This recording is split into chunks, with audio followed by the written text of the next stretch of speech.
Salma dalam kondisi tak sadarkan diri dibaringkan di dalam mobil yang diam-diam dibawa menuju lokasi terpencil. Matahari masih terik menggantung di langit dan cahaya siang menyorot tajam ke permukaan jalan pegunungan yang sepi. Mobil akhirnya berhenti di pinggir jurang yang curam jauh dari pemukiman. Hanya suara dedaunan yang bergesekan oleh angin dan suara burung liar yang mengisi keheningan siang itu. Orang suruhan Erlangga menatap tubuh Salma yang terikat dan tampak lemah. Meski sempat terlihat ragu, perintah Erlangga sangat jelas. Tinggalkan mobil itu dan pastikan tidak ada yang menemukannya sebelum terlambat.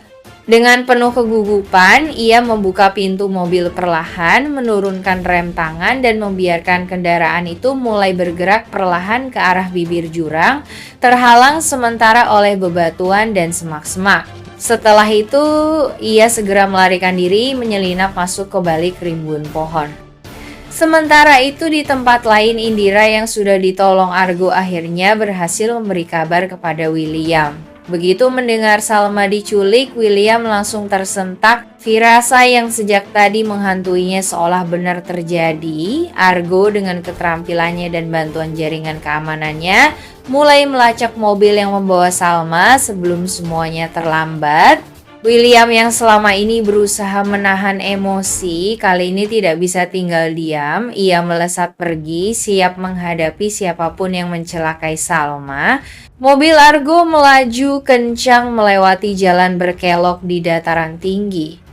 Di dalamnya, Indira duduk dengan wajah panik, memegang ponsel sambil terus memantau sinyal GPS pelacak. Argo memusatkan pandangan ke jalan, berusaha tetap tenang meski detak jantungnya tak beraturan. Dari pantulan kaca depan, tampak sebuah mobil tak dikenal terparkir tak stabil di tepi jurang itu. Kendaraan yang dicurigai membawa Salma. Tanpa menunggu waktu lama, Argo menghentikan mobilnya. Ia dan Indira segera turun dan berlari menuju kendaraan tersebut. Saat mereka membuka pintunya, tubuh Salma masih ada di dalam, lemas dan belum sadarkan diri. Indira memeluk Salma dengan penuh kepanikan, sementara Argo memeriksa kondisi sekitar, memastikan tidak ada jebakan atau orang lain mengintai dari kejauhan. Beberapa saat kemudian, sebuah mobil lain berhenti di kejauhan. Dari dalamnya, William turun perlahan, mengamati dari jauh dengan ekspresi campuran antara lega dan curiga. Ia belum langsung mendekat, tampak menimbang-nimbang situasi dan mencoba membaca apa yang sedang terjadi. Tatapan William terarah pada Argo dan Indira yang sedang mengevakuasi Salma.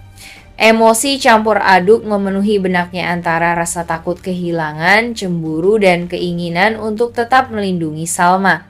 Namun kali ini ia memilih untuk menahan diri, mendekat perlahan tanpa mengganggu proses penyelamatan.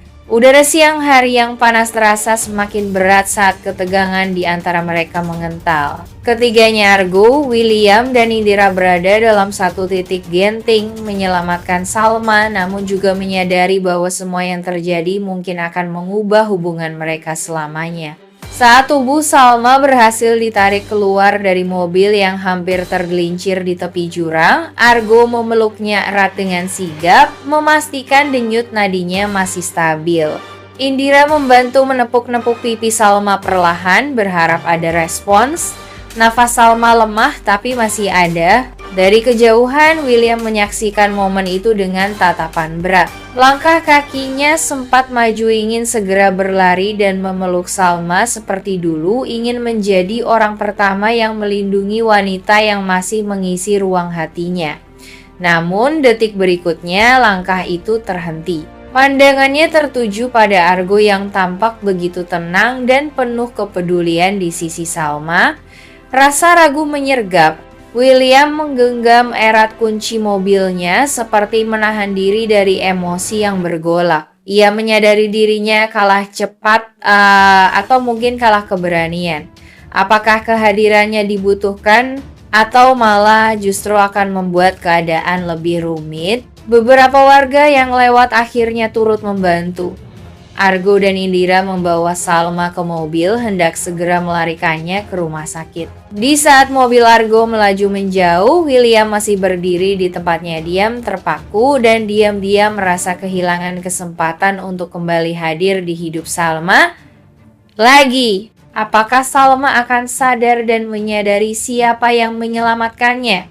Ataukah justru kedekatannya dengan Argo semakin diperkuat oleh peristiwa ini, sementara William hanya bisa mengamati dari kejauhan. Di sebuah ruangan eksklusif di lantai tertinggi gedung milik perusahaan fiktif yang dibangun oleh identitas palsunya, Manggala Erlangga duduk membelakangi jendela besar yang menghadap ke pusat kota. Kantornya tampak rapi dan mewah, namun suasana yang melingkupinya dingin dan penuh intrik. Raut wajah Erlangga menegang penuh tekanan. Rencana penculikan Salma yang ia susun rapi dengan harapan menjadi akhir dari segala dendamnya ternyata gagal total. Ia menatap layar CCTV yang terhubung dengan orang suruhannya, namun kini hanya menampilkan layar gelap. Di mejanya berbagai dokumen dan laporan keuangan berserakan, namun Erlangga tak tertarik dengan semuanya. Ia hanya fokus pada satu hal, bagaimana bisa Salma selamat dan kenapa Argo selalu muncul di saat yang tepat. Ia mulai menyusun ulang strategi. Ia tahu titik lemah Salma bukan hanya fisik tapi juga emosi, terlebih saat ini Salma dalam kondisi rentan pasca melahirkan. Erlangga ingin Salma hancur secara perlahan, kehilangan rasa percaya kepada orang-orang terdekatnya, dan akhirnya menyerah padanya atau lenyap selamanya. Erlangga terus berjuang untuk bertahan. Ia tidak tahu bahwa di luar sana ada begitu banyak hal yang berubah dan tersimpan, termasuk fakta besar tentang Lilia yang bisa mengguncang segalanya jika terungkap. Sementara itu, perlahan tabir kebenaran tentang Dinda mulai terbuka. Selama ini semua orang mengira Dinda mengalami gangguan kejiwaan akibat tekanan hidup dan konflik masa lalu. Namun diam-diam Dinda ternyata hanya berpura-pura gila, sebuah strategi licik yang ia ciptakan demi menarik perhatian terutama dari William dan orang-orang sekelilingnya. Ia sengaja menciptakan citra sebagai wanita yang rusak secara mental agar mendapat simpati dan tidak dihakimi atas segala kesalahan masa lalunya, terutama soal kehamilan, pengkhianatan, dan hubungannya dengan William. Dengan cara itu, ia berharap orang-orang akan melindunginya, bahkan mungkin membenarkan kebohongan yang sudah terlanjur ia ciptakan.